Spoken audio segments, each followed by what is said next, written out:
Hi friends, உங்களுக்கு பிடிச்ச உங்ககிட்ட நீங்கள் அவங்கக்கிட்ட அன்பாக வச்சு உங்களுக்கு ரொம்ப பிடிச்சவங்க ஏதாவது ஒரு நேரத்தில் உங்களை ரொம்ப அடுத்தவங்க முன்ன வச்சு அசிங்கமாக பேசும்போதும் நீங்கள் அவங்கக்கிட்ட நான் அனுசரிச்சுட்டு போகிறேன், விட்டு கொடுத்துட்டு போகிறேன் அப்படின்னு சொல்லி நீங்கள் எல்லாத்தையும் கேட்டுட்டு இருந்தீங்கன்னா அங்கே உங்கள் மரியாதையை தான் நீங்கள் இழந்து போய் நிற்பீங்க. இப்படிப்பட்ட உறவுகள்கிட்ட எப்படி நடந்துக்கணும் அப்படின்னு சொல்லி தான் இந்த வீடியோவில் பார்க்க போகிறோம். லாஸ்ட் வரை ஸ்கிப் பண்ணாமல் பாருங்கள்.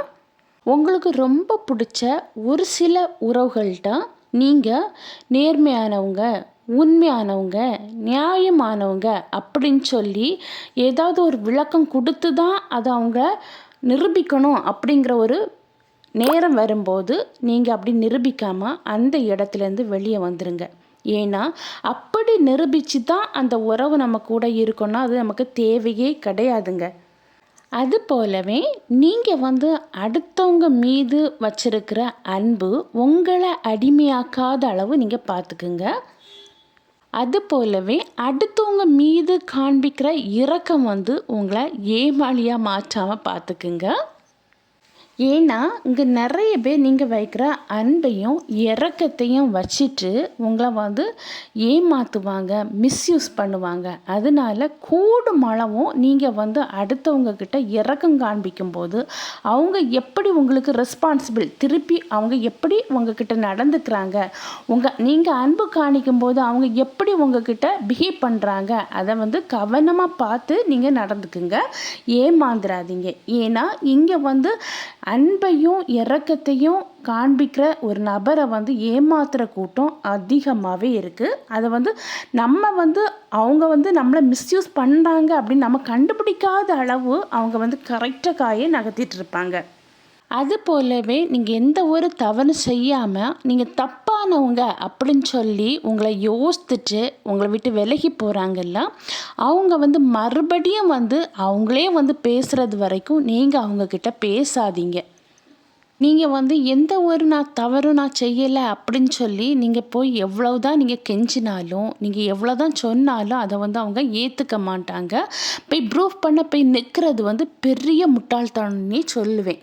உங்கள் உணர்வுகளுக்கு மதிப்பே கொடுக்காத ஒருத்தங்க கிட்ட போய் நீங்கள் பாசம் காமிச்சிங்கன்னா அவங்களுக்கு அந்த பாசத்தின் அருமை தெரிய போகிறதே கிடையாது. உணர்வுகளுக்கு மதிப்பு கொடுக்க தெரிஞ்சவங்க, உண்மையாக பாசம் வச்சுருக்கவங்கள ஒரு நாளுமே என்ன செய்ய மாட்டாங்கன்னா காயப்படுத்த மாட்டாங்க, மனசை ரொம்ப காயப்படுத்த மாட்டாங்க. ஒருத்தங்களுடைய வாழ்க்கையில் ஏற்படக்கூடிய துரோகம் இருக்குல்ல, அது மனசை ரொம்ப வலிக்க வைக்கும், அது கிழிக்கும், மனசை கிழிக்கும்.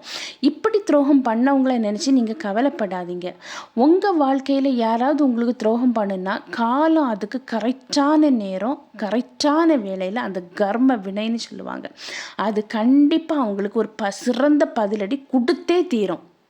நம்பிக்கை துரோகம் செய்தவங்களுக்கு காலம் பதில் கொடுக்கும்போது நீங்கள் அதை சும்மா நின்று வேடிக்கை மட்டும் பார்த்தா போதும். பழிக்கு பழி வாங்கணும்னு சொல்லி ஒரு நாளும் யோசிக்காதீங்க. அதை நம்பிக்கை துரோகம் செய்தவங்கள காலத்துக்கு கையில் ஒப்படைச்சிட்டு நீங்கள் அமைதியாக உட்காந்துருங்க. உங்களுக்கு நீங்கள் உண்மையாக இருந்து உங்களுக்கு அவங்க நம்பிக்கை துரோகம் பண்ணினாங்கன்னா அவங்க கஷ்டப்படுறத உங்கள் கண் முன்னாடியே காணக்கூடிய நாள் கண்டிப்பாக வரதான் செய்யும். அதனால் பழிக்கு பழி வாங்குறேன் அப்படின்னு சொல்லி உங்கள் வாழ்க்கையை நீங்கள் கெடுத்துறாதீங்க. இப்படி நீங்கள் பழிக்கு பழி வாங்க போகிறேன் அப்படின்னு சொல்லி நீங்கள் தெரியும் போது உங்கள் நிம்மதி அளந்து உங்கள் வாழ்க்கை சந்தோஷம் இல்லாமல் மாறி போகும். அதனால் கூடுமளவும் யாராவது நம்பிக்கை துரோகம் பண்ணுன்னா அவங்கள மன்னிச்சு விட்டுருங்க. ஓகே ஃப்ரெண்ட்ஸ், இந்த வீடியோ உங்களுக்கு பயனுள்ளதாக இருக்கும்னு நினைக்கிறேன். நான் உங்களை நெக்ஸ்ட் வீடியோவில் மீட் பண்ணுறேன். அதுவரை பை, see you.